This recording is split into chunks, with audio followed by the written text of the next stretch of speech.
Our inaugural Spotlight on Financial Services series, where industry experts like our panel today are discussing the latest issues facing the sector.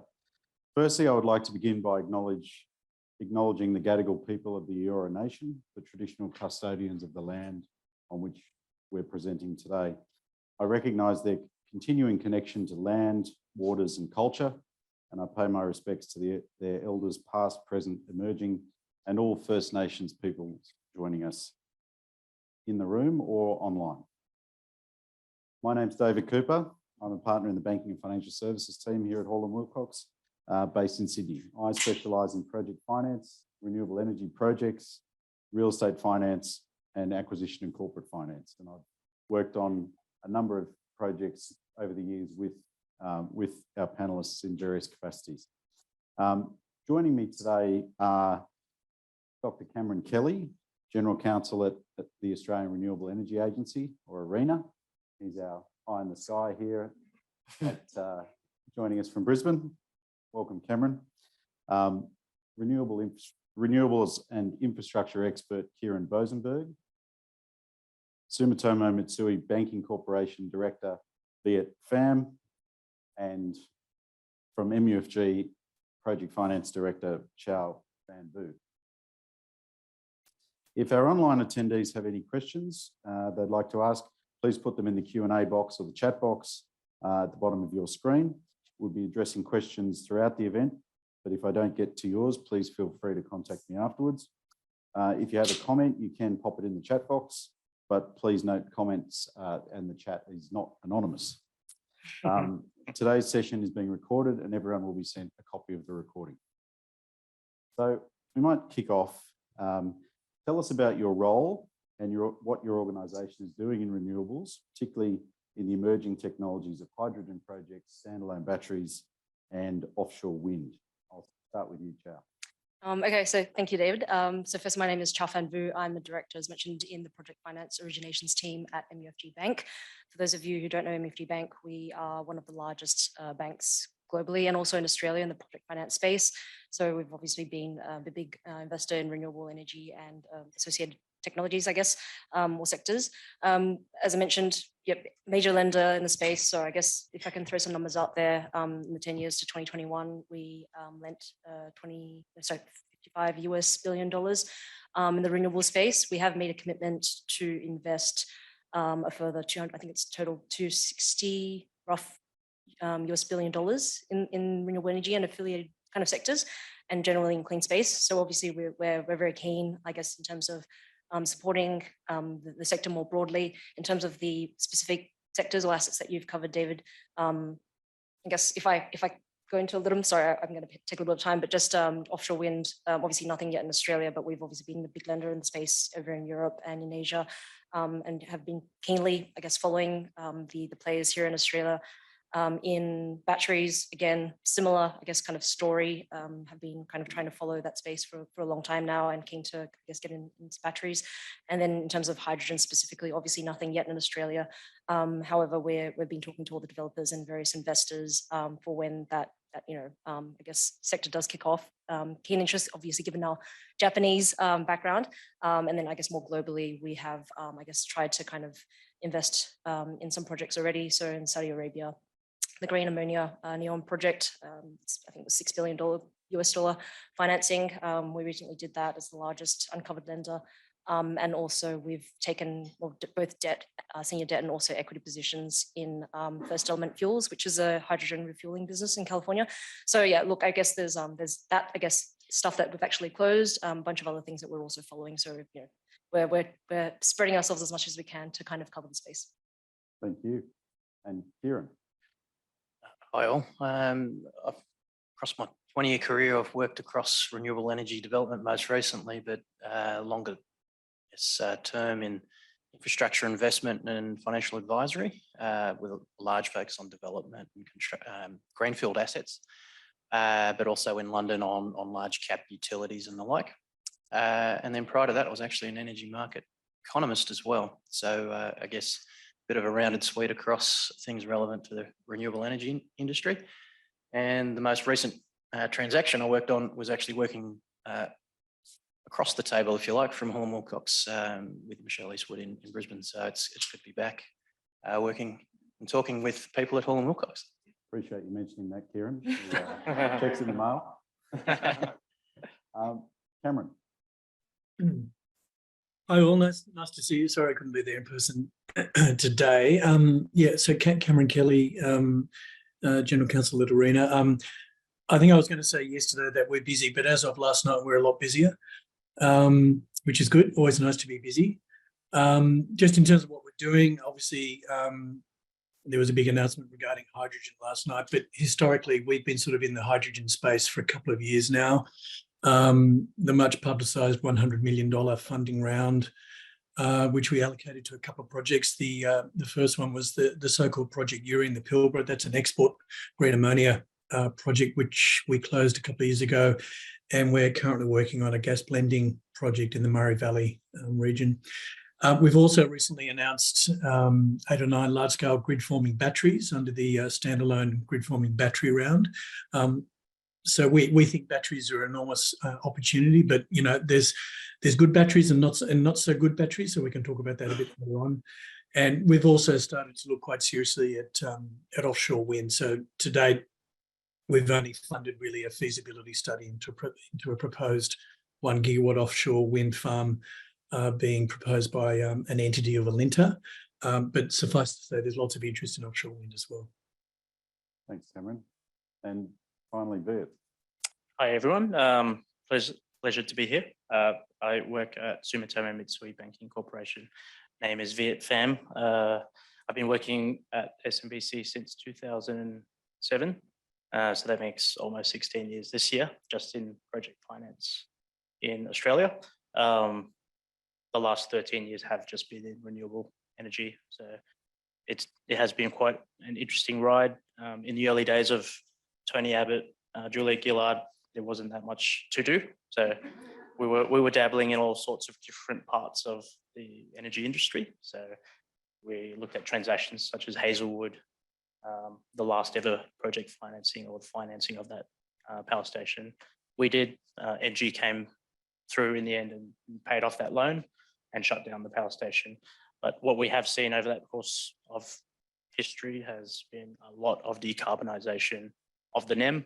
And what I like about this job is pretty much after every deal, we are contributing to a bit more decarbonisation, a bit more increase in penetration of renewables in the market and in society, which is, gives us all a good feeling to be part of this industry. Yep. Thank you. So my next question to you, Dr. Cameron Kelly. I was reading a renewable economy article about a report that EY Net Zero Centre put out last week. It modelled 2 scenarios, one of Australia as an energy superpower and the other as a lost opportunity, both within the context of strong but not extreme action consistent with a 2-degree pathway of action on climate change. Which scenario do you think we're sitting in right now, and what do you think needs to happen to move Australia more towards the energy superpower scenario? Yeah, thanks, David. I suppose everyone has a different view on this sort of thing. Whenever I'm confronted with this question, I tend to sort of rely or refer to the what I feel is the source of truth for these sorts of things, and that's the so-called integrated system plan, or the ISP, that the market operator, the Australian Energy Market Operator, AEMO, produces from time to time, the most recent one being from last year. That organisation talks about the so-called step change scenario, where renewables capacity sort of increases by 9 or 10 times between now and to 2050. And so that sort of equates to a doubling of capacity every decade, if you like. I think if we're having this discussion as recently as in the last week or so, or even up to yesterday, then I'd say it's too hard to say. We were still at the proverbial fork in the road as of yesterday, as to whether we're actually going to deploy the policy mechanisms and the requisite capital, which is obviously truly significant to deploy those sorts of renewables informed by various technologies such as hydrogen. But I'd like to say now that in light of last night's announcement, then I'd suggest that we may well have taken our first tentative step in that proverbial fork in the road towards the step change scenario. Obviously, a long way to go, but the signs certainly, as of last night, are looking very promising. Thank you. From the general market now, I just want to shift to offshore wind as an emerging technology, emerging in Australia, not so much offshore and overseas.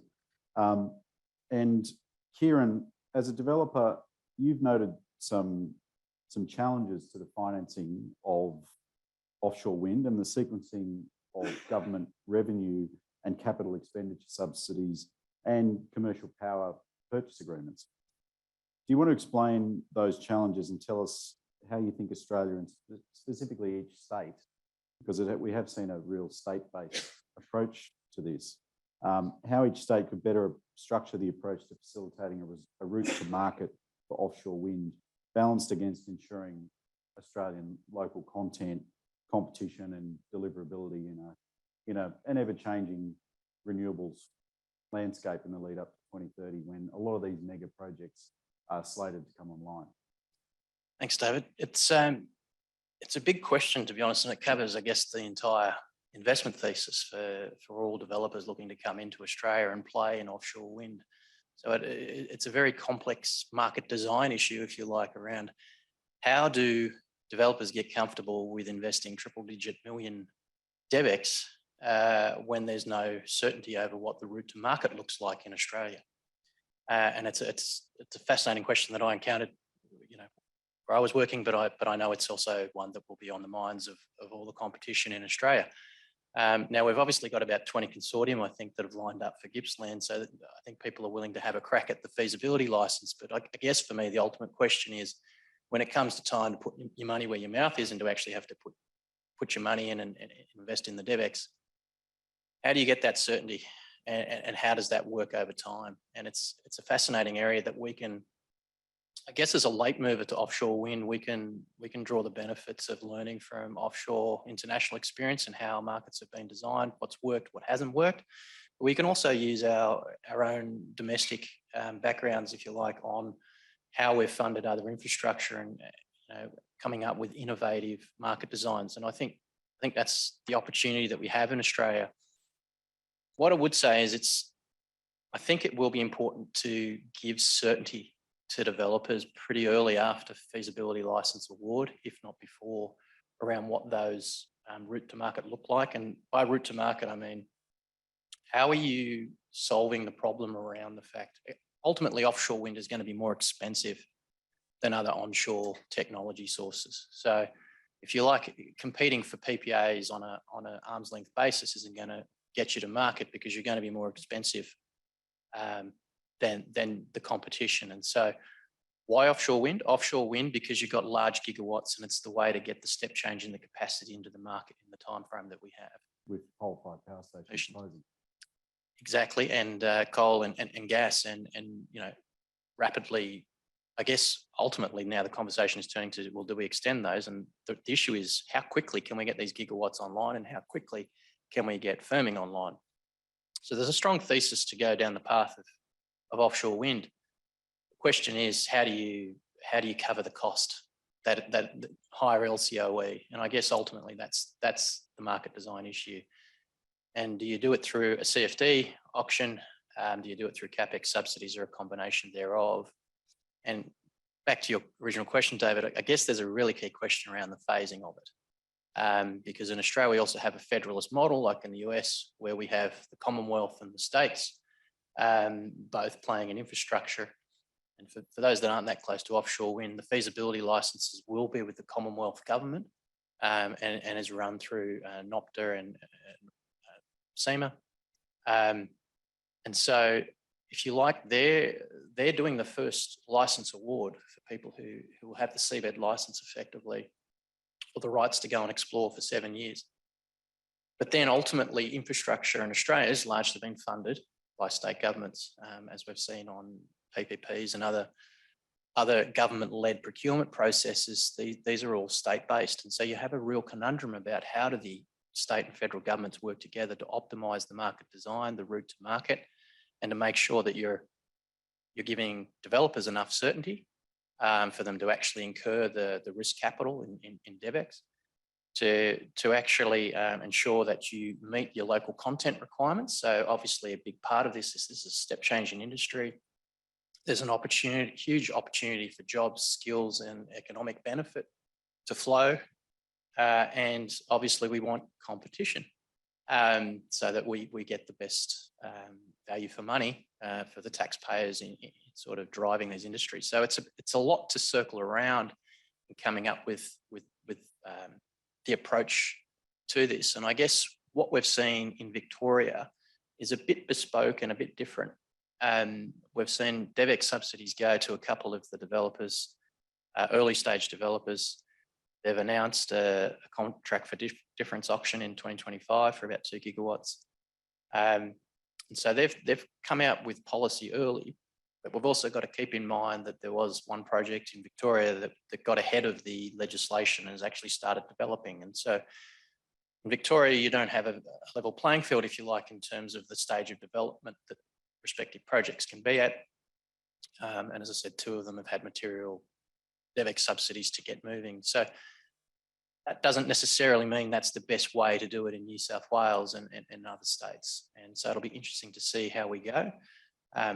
What I will say for New South Wales is we'll be restricted to floating offshore wind technology, which give or take maybe 50% higher in terms of cost than fixed bottom. And the reason is just because the continental shelf drops very quickly off the east coast.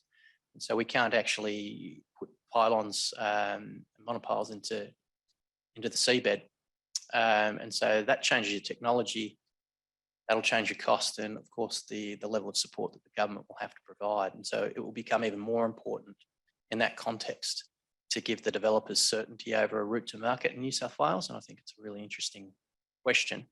Probably the one final comment I'll say, David, what I would encourage government to do is very much for the federal government and the state governments to collaborate on optimising these objectives. They have cross jurisdiction, that they have different involvements throughout the process, but it's really important that these be optimised so that, for example, you do get effective commitments to any job, skills, economy criteria, rather than just a bit of a gaming exercise as part of a feasibility licence award. You actually want people to compete on the basis of these, to the extent we want not just quantitative criteria in the CFD auctions or whatever path we choose to take, but you also want to make sure that the other objectives are effectively procured across time and across the federal and the state levels of review of the feasibility licence, but also of the PPAs. Thanks, Kieran. There's a bit to unpack there for our financier colleagues on the panel. Is there enough bank funding capacity and other funding capacity in the market to deal with the liquidity that these projects are going to need? We're hearing some of these projects at $20 or $30 billion capital expenditure. Yep. Well, all the banks in Australia and overseas, we've come from this position where we used to lend a lot to coal mines, oil and gas projects, LNG projects. There's a big movement now to go to net zero. Everyone has a net zero strategy. We as PF lenders, we need to be very explicit on making sure that we're also playing ball with that strategy. So not only does that include that maybe taking a dimmer view on some of the traditional areas which have basically fed us for many, many years and kept the lights on in Australia for many, many years, but then also moving towards this rapid decarbonisation or rapid deployment of renewables in Australia. Obviously, offshore wind is one of those options. And as a PF lender, we would need to see everything appropriately structured, just like deals in the past have been. So when we talk to things like development approvals, government support being in place, and at the end of the day, the issue is who's going to buy this electricity and who's going to pay for it. I think that's the journey everyone needs to go on now, which is why we are here, is we're educating everyone to understand that to get offshore wind into our network, it's going to cost a lot of money. And who's paying for that? It'll be us and our kids and everyone who's using this electricity.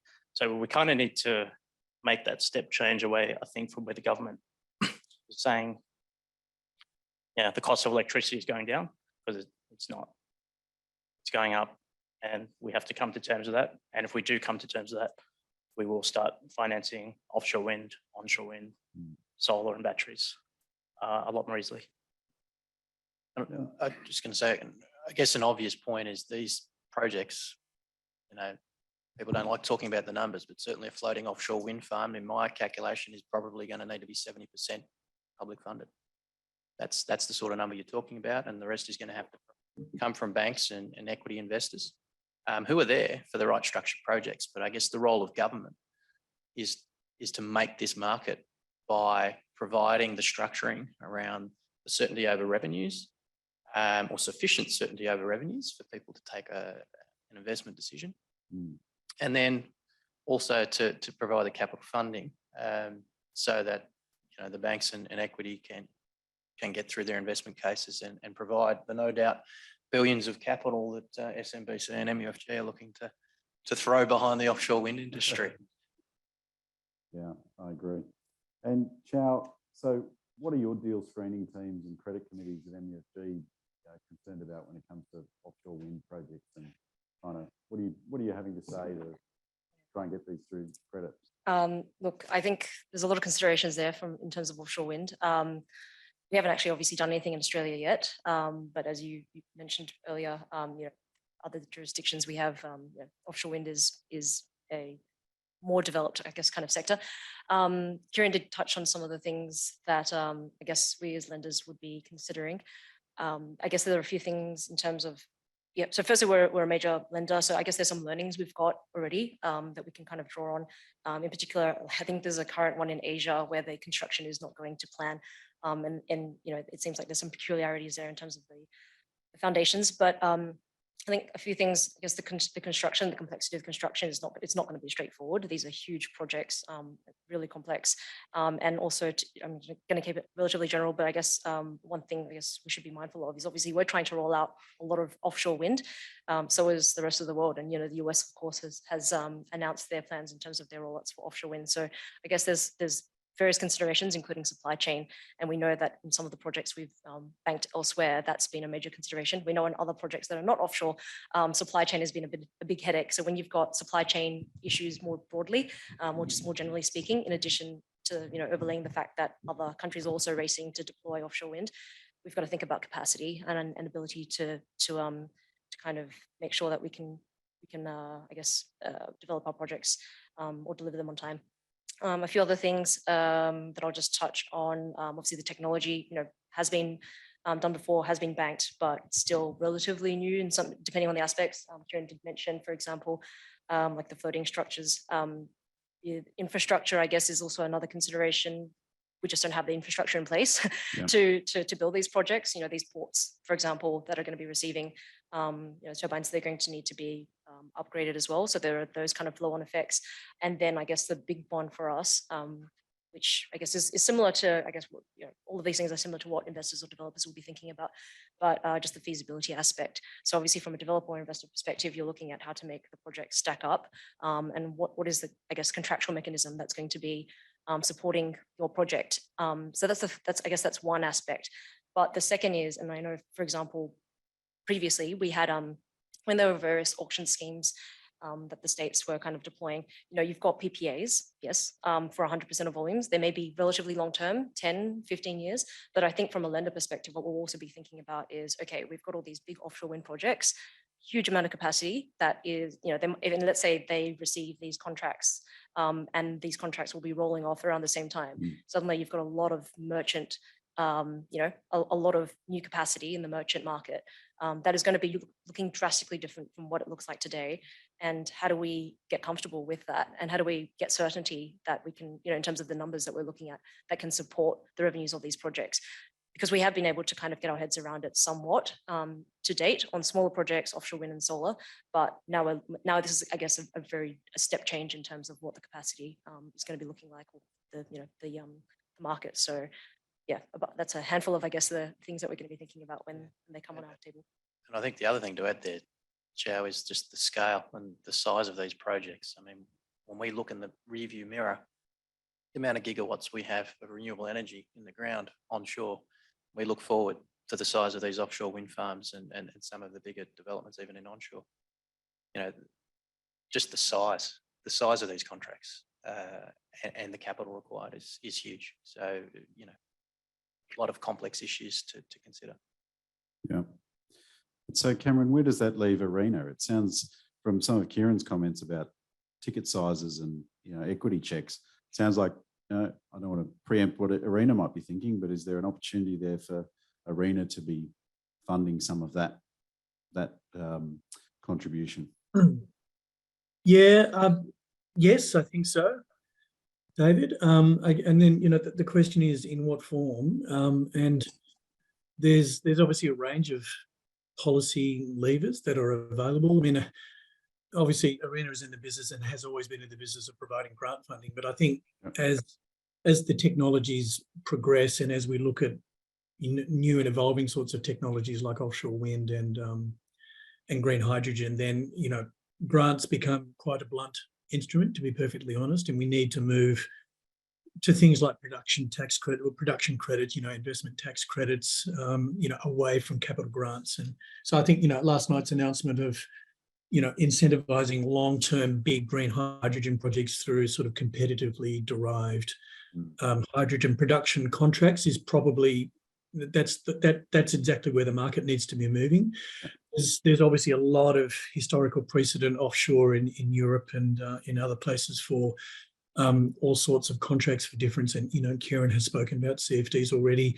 Here in Australia, we've dipped our toe with the Victorian Renewable Energy Target Schemes 1 and 2. So they've had a look at CFDs. I mean, some of us might forget that CFDs actually were born here in Australia back in 2011, 2012 in the ACT. And the ACT did a fabulous job of really trying to work out how contracts for difference might work in terms of all of the different technologies, which back then, you know, large-scale solar was still very much at a nascent stage, and, you know, really helped to derive really keen, you know, competitive costs for nascent technologies like large-scale solar back then. So, and I think similarly for things like offshore wind, there will definitely be a role for ARENA to play, but we will be part of the overall sort of stacked capital structure.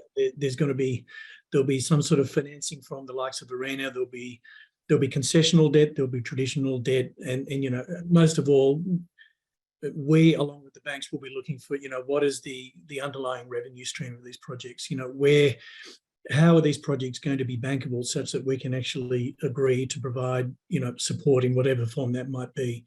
I think Kieran might know better than me, but I think most of the offshore wind projects to date have lacked a long-term sort of offtake.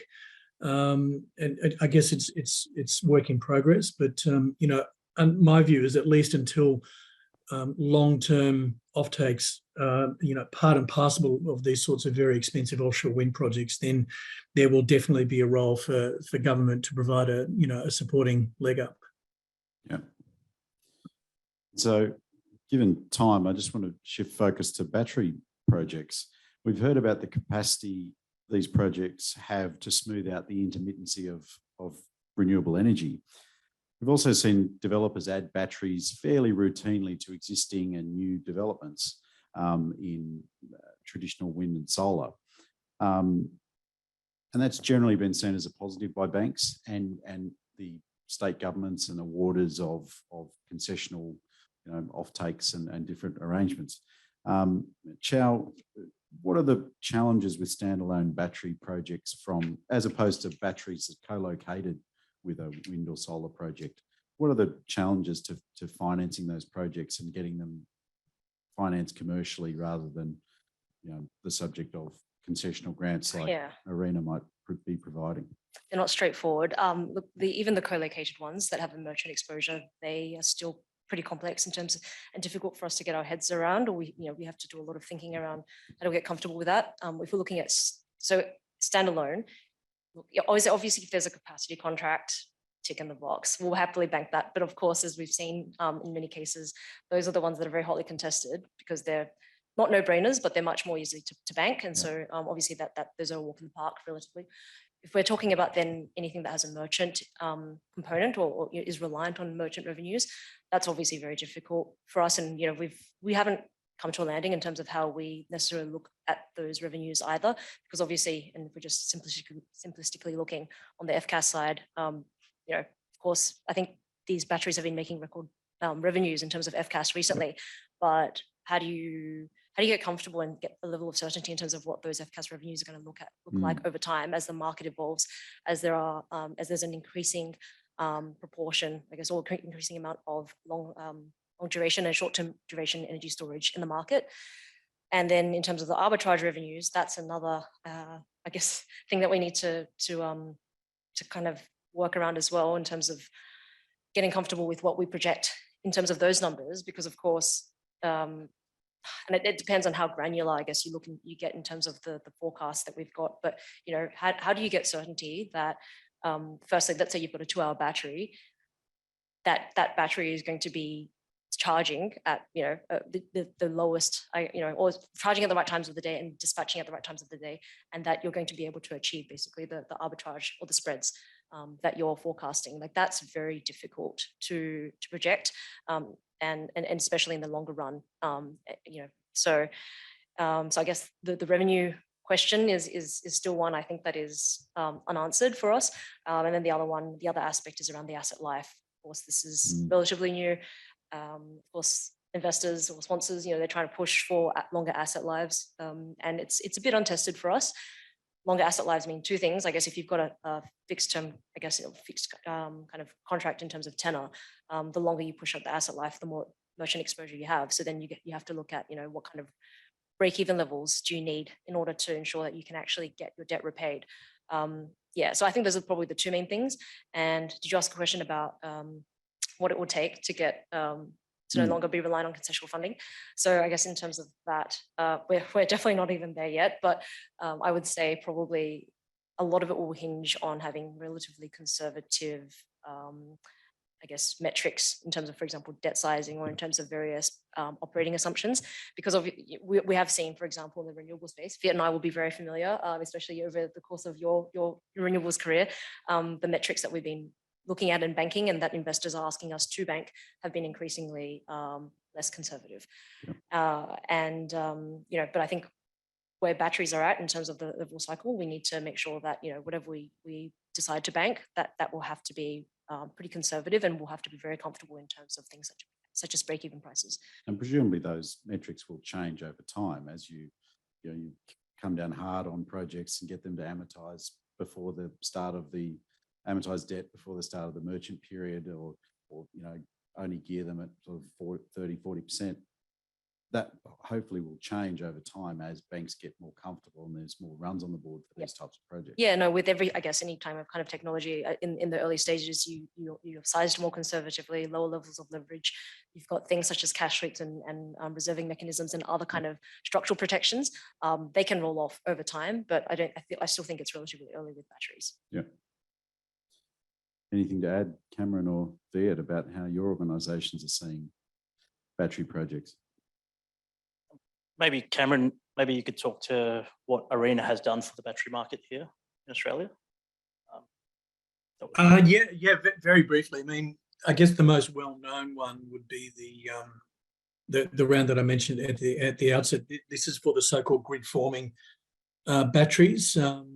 This is quite fascinating new technology that can effectively replicate all of the system stability and system strength services that all as would ordinarily be involved with synchronous condensers, and of course all of those syncons are retiring from the grid at a rapid rate. So we have this conundrum in terms of keeping the grid stable. So this is the ripe opportunity for grid forming batteries, and so we're very keen on that. So we're currently negotiating a number of projects that are all trying to get to financial close in order to deploy this sort of technology.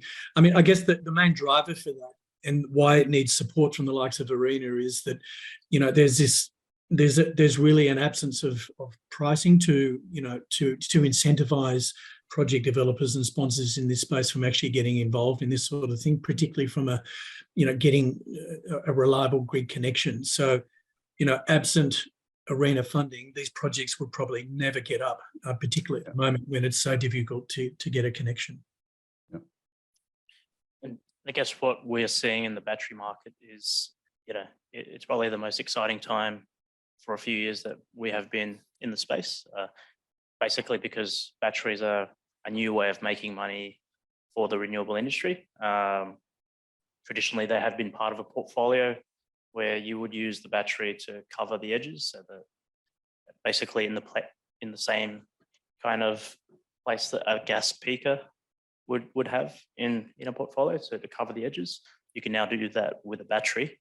But the interesting trend now we're seeing is, some people saying, we've had a look, we've done all our modeling, we actually think a pure battery strategy is the way forward. And we can see the benefit of, we can see the reasons why. If for instance you were starting off and you wanted to do your first battery, obviously, like Chow said, it should be done in a well-structured manner with very little to no risk, but it should give you those learnings for your organizations to understand how that battery works. How do you build it? How do you operate it? And then what can you do next? And really, it's that what can you do next piece of the puzzle which gets us all excited, because that's when we get really creative. We use all the expertise that we have in Australia, which is a lot, and try to attack this problem that we have in the market, which is how do we transition while also having a stable electricity network. So definitely exciting times for the battery space. And I guess another point to just add is we see this at the ground level in the West right now. So in the Pilbara, the mining companies that we all know, BHP, FMG, Rio, they're all trying to decarbonize their operations. They're doing that, on a very micro scale, but they're proofing up the concept that yes, you can have a lot of renewables and then have some batteries, and then one day just have a very, very minimal amount of gas or diesel on your network. So they're dipping their toe in the hope that, I guess, they'll go big at some point. Yeah, I mean, they're proofing the concept that, we can have a very, very renewables dominated network. Obviously, the personal view is that we'll never be 100% renewables. There will have to be some sort of backup at the end of the day, because people do have life support systems. Yeah, you can't take that risk of just going 100% unless you accept the consequences that might come from it. Yeah. And Cameron, I know we may lose you at some point, so if you do need to drop off, we'll thank you very much, and we'll just carry on without you, and I'll catch up with you later. It's all fine at the moment, David, but if I drop off, then I'll talk to you later. Thank you. So might shift to something that is probably what's going to draw you away, Cameron, but as in hydrogen projects. And overnight, we've obviously seen, it's been mentioned a few times, that Canberra obviously think that hydrogen is a strategy worth exploring or betting on, if you read the Herald today. I think it's a bit safer than that, but Chow, what do you think are the main challenges in commercialising hydrogen projects? I guess the main one, so this is specifically in relation to green hydrogen, I presume. And if we're talking about purely green hydrogen, I guess the main thing would be, two main things I would think would be one around cost competitiveness. So of course, Australia's got a lot of resources when it comes to wind and solar, but I guess we still need to work on making green hydrogen, I guess, comparable when it comes to cost versus grey hydrogen. So obviously we're still a little way away from that. there's, I guess, different schools of thought in terms of where that reduction in cost should come from. I think some people are reliant on the renewables aspect. And obviously, given all of the issues that we've discussed in terms of cost and just more broadly in terms of the market, obviously that's going to be difficult to be the lever that we need to pull to bring the cost down overall. But of course, I guess like any, when we're looking at any kind of product in oil and gas or mining or whatever commodities, you're always looking at the cost curve, and so obviously that's just going to be a very obvious, I guess, kind of consideration in terms of making Australia more competitive and being able to compete. And obviously it doesn't help when you've got the likes of the US and their Inflation Reduction Act, which has drawn, I guess, a lot of movers, developers over to the US, given how competitive it's making American, I guess, green hydrogen now compared to Australian. So it's good that we've got somewhat a counter to that, but obviously that's something that's going to need to be worked on in order to get us across the line. And the other aspect, which is also a very big one, is around the demand aspect. Obviously, there's a lot of announced projects in Australia. We're obviously leading in that field, but I think the big question mark is who's going to buy it. And I think we all know roughly where the buyers are going to come from, but I still feel like there are a lot of players who are still kind of just waiting to see, and no one has really drawn that line in the sand and has kind of just said, I am going to sign a contract long term for this much, and kind of, so I think that's and then once that happens, then obviously that will open the floodgates in terms of FID and investment, which then obviously gets those projects off the ground. But until we kind of have that revenue certainty, that's the projects are kind of just going to be moving a bit more slowly, I think. Yeah, and it seems to me that we're, at least in the near term, we're looking at domestic use. That's right. For green hydrogen, even though ironically a lot of the interest has been from offshore people coming in, like I'm sure you and Viet would both be aware, there's a lot of Japanese. All the Japanese sponsors. Yeah, I mean, all of those projects there, I mean, I think for those ones, FID is going to be a little, a few years away.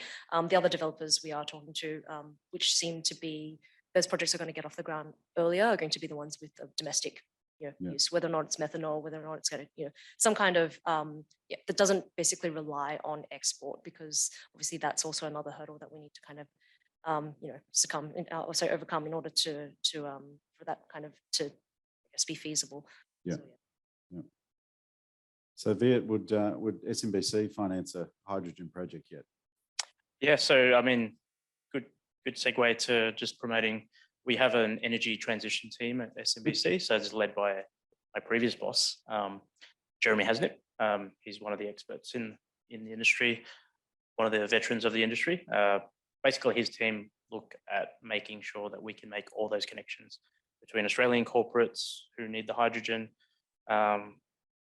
local users who need the hydrogen, like just general households, etc.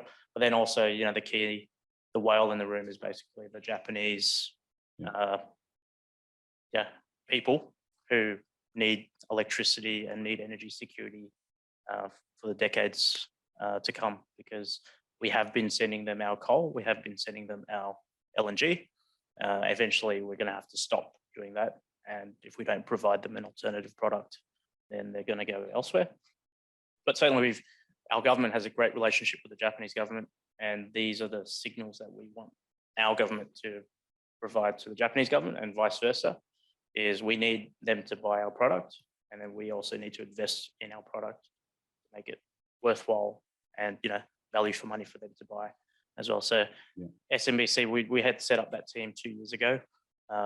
They're talking to every corporate in Australia, all the big names that but every big Japanese corporate as well who's in Australia looking for the product. We're trying to make all those connections and try to make something of it, and try to accelerate. Basically, his job is to bring ourselves and our team deals that we can finance. And Cameron, if you've got time, while we've still got you, are you able to say what Arena's attitude is to hydrogen? What's pulling you away into board meetings today? Oh no, I mean we're all in. Obviously, we're all in, and I think the conversation really, and I agree with the other panelists regarding the elephant in the room has really been the impact of the US Inflation Reduction Act. That has made doing large-scale green hydrogen projects in jurisdictions like Australia that, at least up until recently, have not had comparable support. Extremely difficult. And, we've spoken to sponsors who just say, look, until such time as Australia has something that is remotely close to what is being offered, look, frankly, not only in the US, but in the Gulf countries, in the Middle East, and also in Europe, in Germany, for example, then it's just not economic to do green hydrogen projects in Australia where the margins are already wafer thin.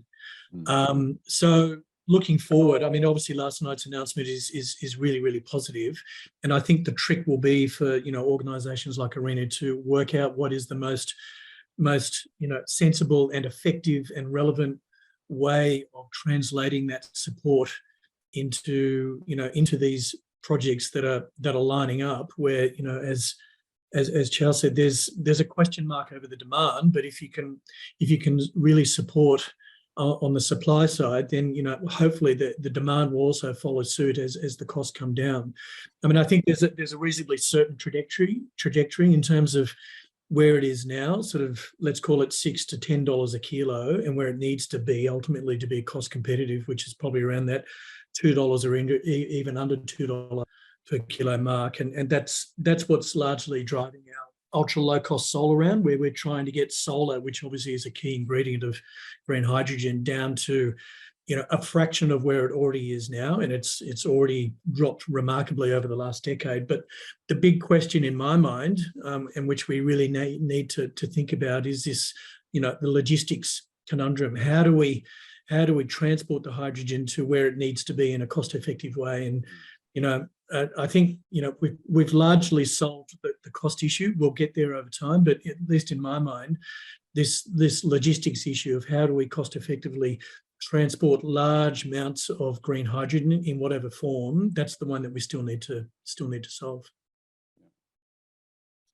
So Kieran, as a developer, are you going into green hydrogen or in fact standalone batteries yet?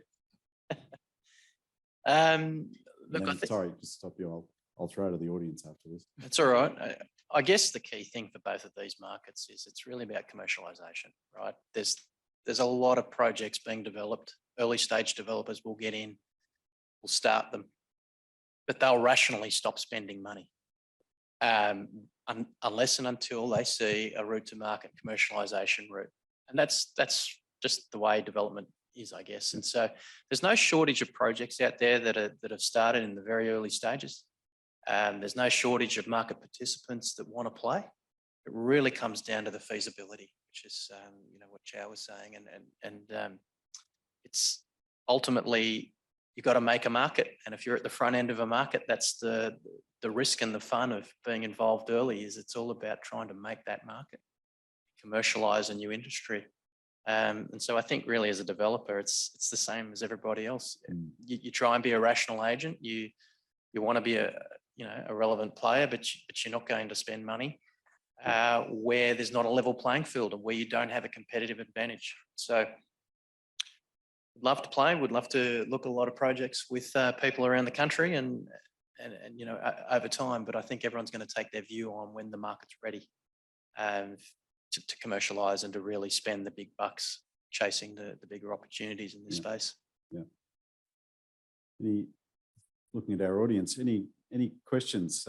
Wolfgang. Yes, thank you, David. I may have misunderstood, but in the beginning, I thought I heard that offshore wind projects are more expensive than onshore projects. And I want to ask, is that because of land being so cheaply available here? Because I always thought, well, yes, there's more cables, they're higher mass, but eventually they are so much more potent and therefore viable. Is that not the case? The short answer is it's just CapEx driven. So, I mean, offshore wind farms actually have higher capacity factors. So you can imagine that offshore you get a lot of wind out there, but it's just the cost. It really comes down to the cost of building these things. And that has to be recovered through the PPA price over time.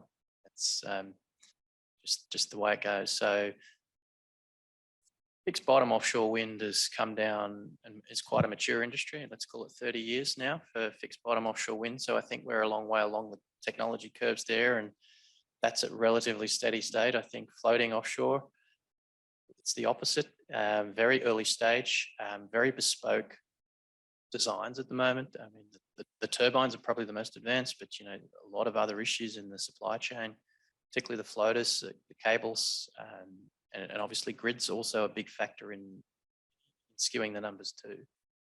So if you've got a neutralized grid, I guess historically a lot of onshore projects have had better access to grid, just by virtue of the legacy of that network, whereas offshore is generally a new area, new project, and you don't often have the luxury of having huge substations nearby. Now, Newcastle in New South Wales is one exception to that, where you've got huge retiring coal generators that have left a large legacy of grid in New South Wales that can be tapped into, but you won't get that as a general matter of course, I guess. Other questions from our audience? Adrian. Hi. What do you think the role is for domestic super funds? Because the projects I've been involved in have been a lot smaller than what you're talking about. I mean, only a couple of $100 million. So it seems like the funds are prepared to play in that space, but some of the projects you're talking about have a really long horizon, really large price, and probably still a lot of pricing and execution risk. So is it that the policy settings in the market's not quite mature enough for funds to have that certainty? Is that for me, Alex? Or? Any one of you can answer. Yeah, Thank you.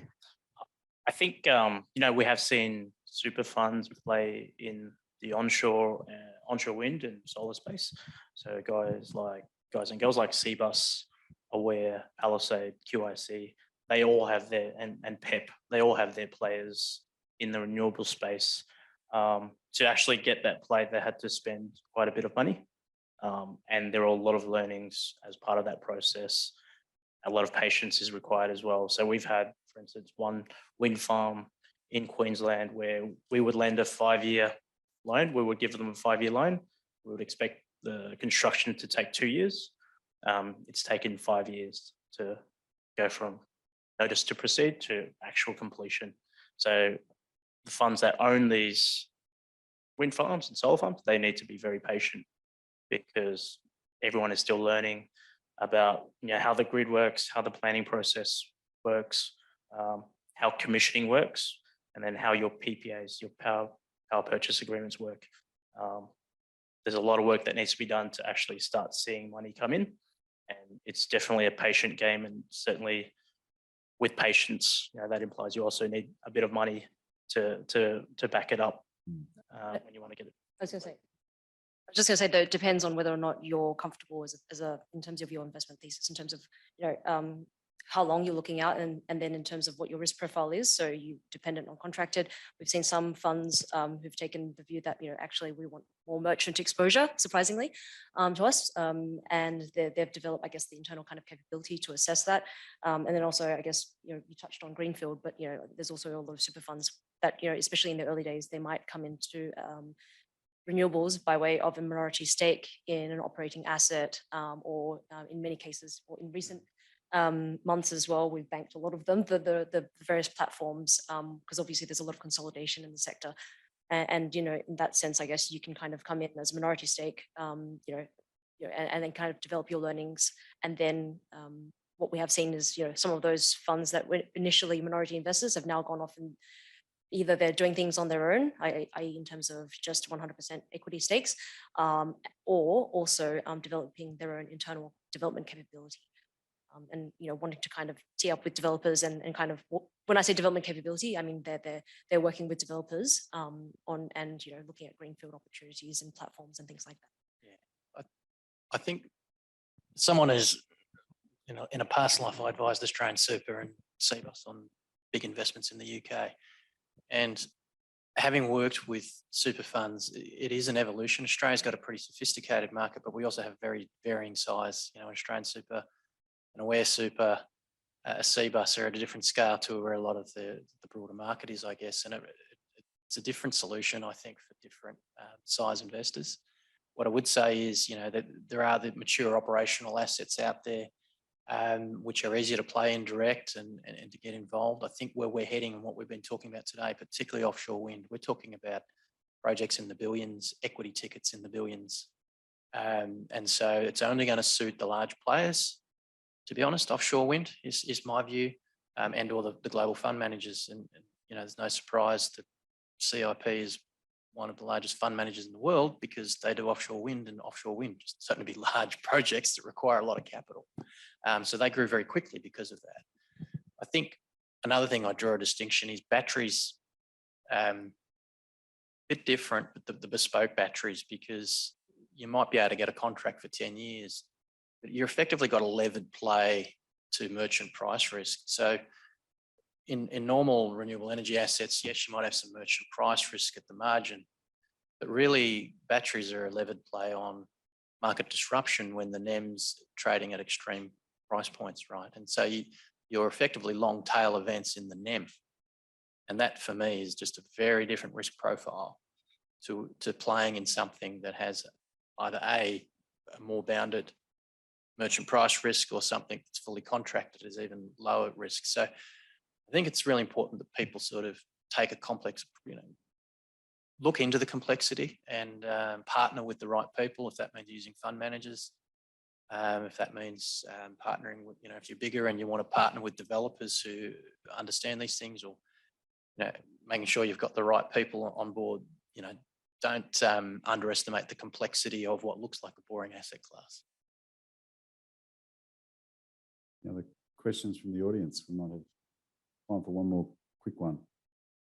Yes. In terms of offshore wind, between different offshore wind projects, where is it that you tend to see the discrepancies in profitability coming from? Obviously, capital expenditure is what separates it from other forms of power and onshore wind. But is it the locations? Is it the technology that they're using? Is it their sort of financing arrangements, or like the technical expertise? Where is it that you sort of see the differences, in profitability coming from? I'll just clarify. So when you say profitability, do you mean for the developers or do you mean for the investors? I guess for the investors primarily. Okay. Complex question, I guess, in the sense that it depends, a lot of the risk is in the development stage, and it's where a lot of the return is. There's a return on specialisation in designing these complex projects. And to be honest, there aren't many infrastructure projects that have that kind of risk profile off a triple-digit million DevEx expenditure over a long period of time. It's completely different to the amount of money you need to spend to develop a solar farm or even an onshore wind farm if you're spending $15 million. It's offshore wind, you're in triple digits, high risk, long term. And so I think you do need a good return in that development space to make it worthwhile and to develop the expertise. And so I think that kind of makes sense. On the investment side, I guess it ultimately depends on how competitive it is to get access to these assets once they have matured a bit and what stage you're getting into. So if you're getting in at the grassroots before a feasibility license, you can expect to take a lot of risk and hopefully make a good return on being awarded a license. But a lot of that might get paid away to the developer. But if you come in at FID, coming in construction phase, you're taking construction risks, and so you want to be rewarded for that. And then, generally speaking, the view's always been, up until certainly recently, that the return on getting in earlier is better for investors if you're able to get your head around the construction risks, the delay risks that Viet was talking about. Can I just pause you there, Kieran? We're about to lose our online attendees. Okay. We're at 1:59. Can I just thank the panelists on behalf of online attendees, and then I will do it again on behalf of physical attendees. So thank you very much to our online attendees, and thank you to our panelists. I feel like I'm at the cricket asking you to switch over to channel 90 if you, because we've got to go to the news. Thanks everyone online. Thank you, everyone Thank you. online. And Kieran, I'll let you continue now.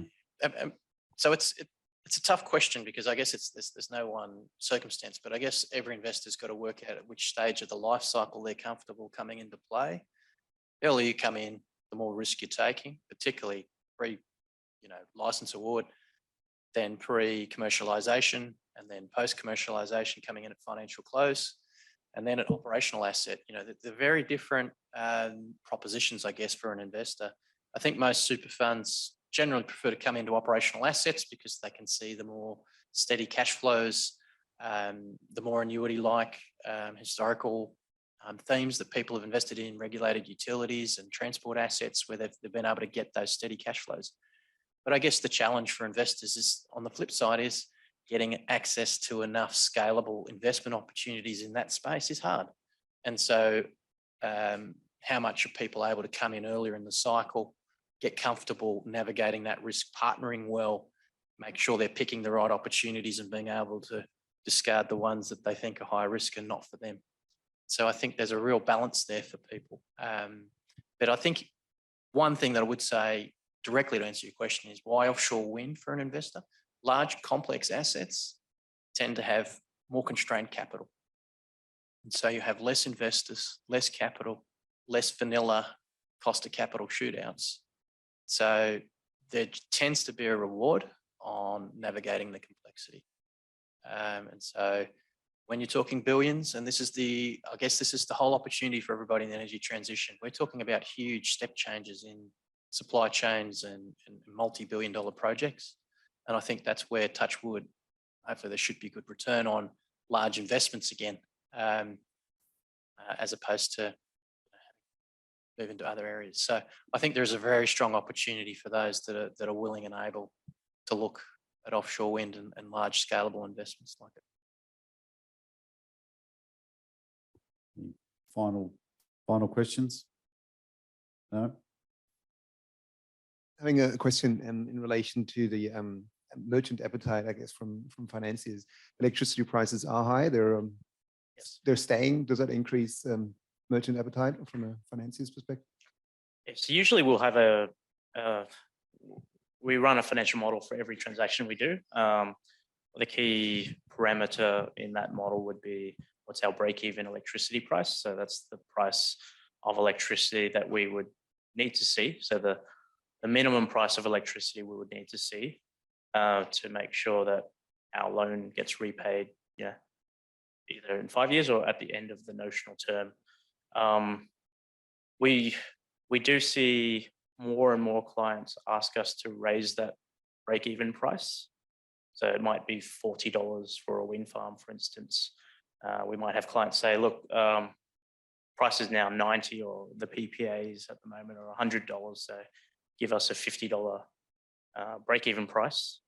And I think by that point in time, you'll get caught up by something else in our debt sizing criteria, our financial model, such as an overall gearing cap. So obviously when you buy a house, you could probably get away with putting 10% equity in. The banks are the same. We're not going to put 90% of the capital stack in and let our clients put 10% in, because the issue there is, if there's an issue during construction, the client's happier or better off just walking away and not completing the project. So just to make sure that there's checks and balances, there's several different ways to structure our financial models, but they definitely capture the various scenarios where you do have an outlying type of arrangement, like a extremely high electricity price for now, for instance, which it's captured, or it's constrained by other factors such as an overall gearing cap. One of the other things I'd like to mention though is, like, we are seeing the PPA prices go higher as well. So as the electricity prices go higher, this just means someone who has the electricity to sell is not going to sell it for cheap anymore. They'll be going about and saying, look, I'll sell it for $100, but if you're offering me less than that, there's no deal, and I'm going to talk to someone else, get that make the most of that increase in the electricity price that we see in the market. Just to add as well, in the question in terms of around bank appetite for merchant exposure, I guess there are a few things to add to that. I guess firstly, there's a lot of variability, so it depends. You threw out a number there, yeah, but I guess it depends whether or not you're looking at a single asset versus a platform. I guess in terms of when you're looking at a platform, you've got a different set of sponsors or investors sitting behind it. You've got a different risk profile in terms of the overall renewable asset, I guess, portfolio. So lenders might take a different view, and you might be able to structure, I would argue, those ones a bit more aggressively than a single asset project. Then if you're talking about merchant risk, are you talking about merchant risk in terms of the tail, or are you talking about merchant risk in terms of a slice of your revenues on day one? And then you will have to adjust your break-even price accordingly. And the other thing to also mention is that's when we're talking about operating solar farms and wind farms. And I would say that I guess if the more or the increasingly higher volume of revenues that you've got that is not contracted, your banking universe shrinks. So there is less liquidity, I think, at those levels. If you're looking at trying to get financing off the ground for fully or more, predominantly merchant projects on day one. And then the final point to add is, yeah, as I was saying, that's for solar and wind. But if we're talking about some of these other technologies, if we're talking about, I imagine offshore wind eventually, and the kind of the issues that I pointed out before in terms of the influx of huge quantity of merchant generation in the market at one point in time, which will change the market at that point in time. Or if we're talking about things such as batteries and talking about merchant exposure in terms of arbitrage revenues and FCAS, that's a completely different, topic. So, and then, banks won't necessarily be as comfortable, I think, in terms of banking merchant for those types of projects. But yeah, more established technologies, we can take a view. And then you've got banks across the spectrum in terms of how much merchant they're comfortable with. Yeah, and just one final point is, traditionally we have seen a lot of deals just get off the ground by just having everything tied up in a nice bow, 100% contracted, long-term own-and operators, no risk.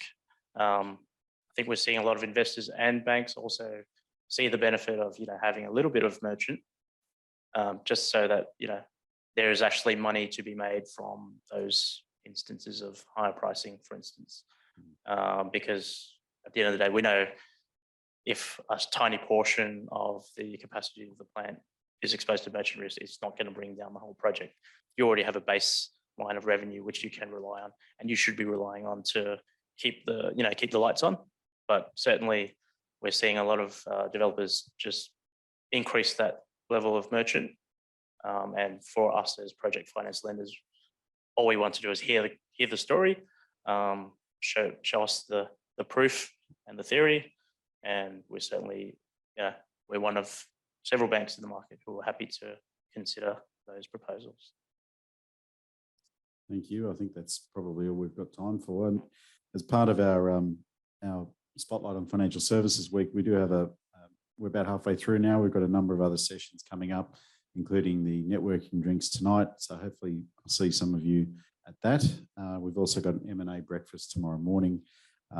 So if you'd like to register for any of those events, please see our friendly BD team representatives around the room, or I was going to say to the online attendees, you can click the little button, but we've lost them. I will thank Cameron separately, but I definitely want to thank our three panelists who are still with us, Chow, Kieran and Viet. Thank you very much for giving up your valuable time. We've appreciated your insight. So please join me in thanking the panel.